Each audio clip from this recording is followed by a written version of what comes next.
मेरा सीधा सा सवाल आपसे है, आप पूरे दिन में क्या खुद के साथ वक्त बिताते हो? अगर जवाब है हाँ, मैं वक्त बिताता हूँ, बिताती हूँ, लेकिन ज़्यादातर टाइम मैं ओवर थिंकिंग में ही रहती हूँ या रहता हूँ। ज़्यादा सोचने का प्रॉब्लम, क्या ज़्यादा सोचना एक प्रॉब्लम है, बीमारी है? I don't think so. Over thinking कोई प्रॉब्लम नहीं है, बीमारी नहीं है। ओवर थिंकिंग आप किस चीज़ को लेके, किस चीज़ पे कर रहे हो, ये बहुत इंपॉर्टेंट बात है।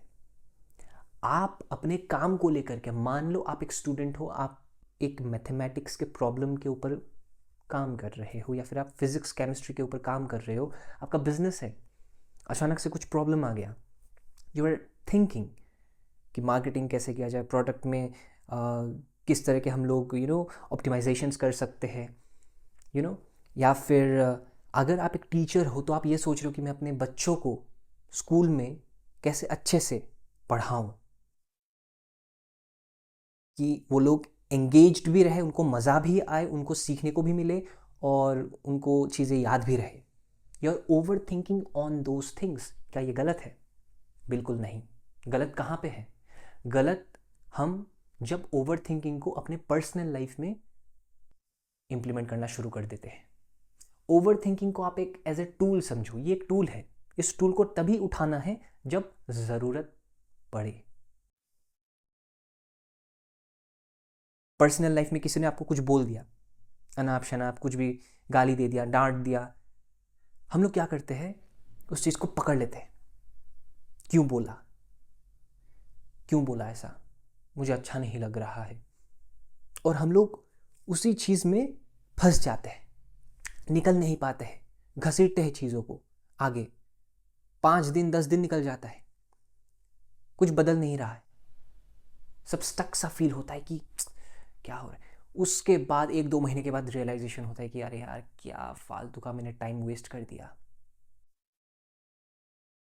हमने हमारा जो ब्रेन का एनर्जी है उसको एक ऐसे जगह पे लगा दिया जहाँ पे हमें रियलाइज़ होना ही था कि इसका कोई बेनिफिट या फिर एडवांटेज हमें मिलने नहीं वाला है। लेकिन हम लोग क्या करते हैं, हम लोग सोचते रहते हैं पर्सनल चीज़ों को लेके। मैं हूं ना, मेरे साथ हुआ है तो मुझे तो फील होगा ही ना, मैं तो इंसान ही हूं। बिल्कुल, एंड आई रेस्पेक्ट दैट। ये सब बातें मैं विद ड्यू रिस्पेक्ट ही बोल रहा हूँ। ऐसा नहीं कि I am ignoring your feelings, I understand that how you feel. इसलिए आप ओवर थिंक कर रहे हो। किसी ने कुछ पास्ट में आपको बहुत ख़राब से बोल दिया, किसी ने आपको चीट कर दिया, आपको धोखा दे दिया, आपको you are not expecting that, आप एक्सपेक्ट नहीं कर रहे थे, लेकिन उस लड़की ने, उस लड़के ने आपको कुछ ऐसा बोल दिया जिसकी वजह से रिलेशन टूट गया, या फिर आपके टीचर ने कुछ ऐसा बोल दिया जिसकी वजह से आप हर्ट हो गए, सबके सामने आपका इंसल्ट कर दिया। आपके दोस्त ने अपने पूरे फ्रेंड सर्कल में आपका कुछ ख़राब बात फैला दिया ऐसे ही, और आपको मालूम चल गया कि ये इंसान पीठ पीछे कुछ कर रहा है गलत।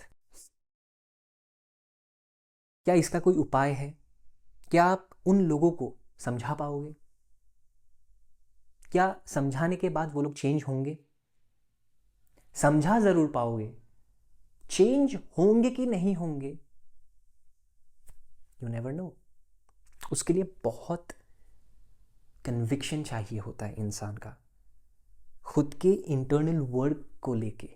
ये मैं बहुत एक डेप्थ से बात बोल रहा हूँ, क्योंकि अगर आपके अंदर ये कॉन्फिडेंस होगा ना कि आप किसी के लाइफ को इस तरह से टच करो कि वो इंसान, उतना एफर्ट उसको करने का ज़रूरत ही नहीं है जितना उसको लग रहा है कि मुझे बहुत ज़्यादा एफर्ट करना पड़ेगा, बस आपके उस एक बात से उसका पूरा इमोशनल आर्किटाइप, माइंडसेट बदल गया। वैसा बनना है, और वैसा बनने के लिए हम लोग अगर पर्सनल चीज़ों को लेके, हर एक चीज़ को हम अगर पर्सनली लेंगे कि इसने ऐसे बोल दिया, वैसे बोल दिया, हम लोग सोचते रहेंगे, रूमिनेट करते रहेंगे, तो हम वैसा नहीं बन पाएंगे, कभी भी ऊंचाइयों को छू ही नहीं पाएंगे। तो इसलिए मैं ये मानता हूँ कि ओवर थिंकिंग का एक पर्पस होता है। ओवर थिंकिंग आप वहाँ पे करो जहाँ पे आप एक कुछ कर रहे हो, you are indulged, you are involved in something, some activity, एक काम में आप लगे हुए हो बहुत टाइम से, या फिर नया नया शुरू कर रहे हो, तो वहाँ पे आपको सोचना होगा। वहाँ पे सोचोगे तभी आप आगे बढ़ पाओगे, जिसको आप प्रॉब्लम सॉल्विंग भी बोल सकते हो, लॉजिकल रीजनिंग भी बोल सकते हो, कुछ भी बोलो, लेकिन आप ओवर थिंकिंग अपने पर्सनल चीज़ों को लेके उतना मत करो। आप खुद से पूछो आप कहाँ जा रहे हो, फ्यूचर का चिंता कर रहे हो, क्या हुआ क्या? लाइक आप फ्यूचर का चिंता कर रहे हो, कुछ मतलब आपको इम्प्रूवमेंट दिख रहा है चिंता कर करके? तो आपको समझना होगा कि दूसरे लोग आपसे जिस तरह से बात करें, कुछ भी बोले, उसका कंट्रोल आप नहीं ले सकते हो। ज़बान भी उनका है, बातें भी उनके हैं, फीलिंग भी उनका है, एनर्जी भी उनका है। अब वो कैसे यूज़ करते हैं इन 4-5 चीज़ों को मिक्स करके आपको कुछ बोलने के लिए, वो पूरा डिसीजन उनका होता है। कॉन्शियसली करे अनकॉन्शियसली करे, वो उनका है बात। आप क्या कर सकते हो? आप अपने में फोकस करो, अपना चीज़, अपने अंदर जाओ, मेडिटेशन करो, खुद का ध्यान रखो। जो भी सोचते हो, ओवर थिंकिंग करते रहते हो, कुछ भी सोचते रहते हो फालतू के, पास्ट में कुछ हुआ, मेरे साथ ऐसा हुआ वैसा, फ्यूचर का चिंता कि कैरियर होगा कि नहीं होगा, मैं तो बहुत चिंता में पड़ जाती हूँ, मैं क्या करूँ, मुझे कुछ दिखाई नहीं दे रहा है, रास्ता भी क्लियर नहीं है, पता ही नहीं है कब होगा, कैसे होगा।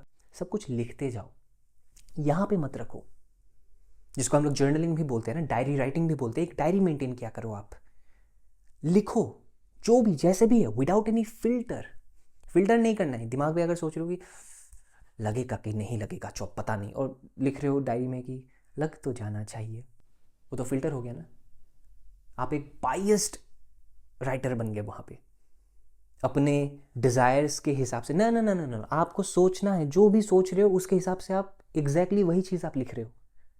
That is called exact journaling, उसको जर्नलिंग कहा जाता है। आप जर्नल कर रहे हो, जो भी आपके दिमाग में है आप जर्नल कर रहे हो, you are writing down, you are putting things on the paper. यहाँ पे नहीं रखना है। ओवर थिंकिंग का आप पर्पस समझो। ओवर थिंकिंग काम के लिए बहुत अच्छा होता है।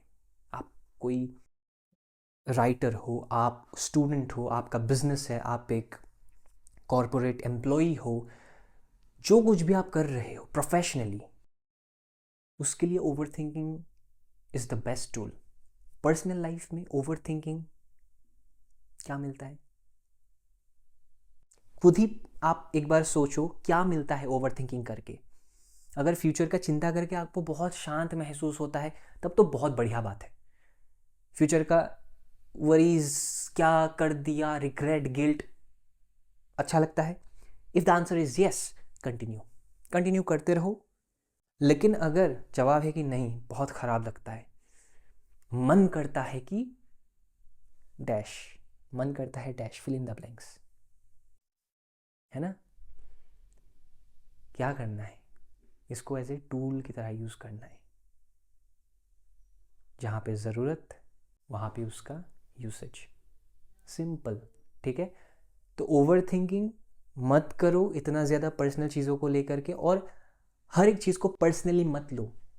थोड़ा सा आप खुद भी सोचो कि इस इंसान ने मेरे ऊपर इस तरह से भड़क करके बात किया तो क्यों बोला होगा?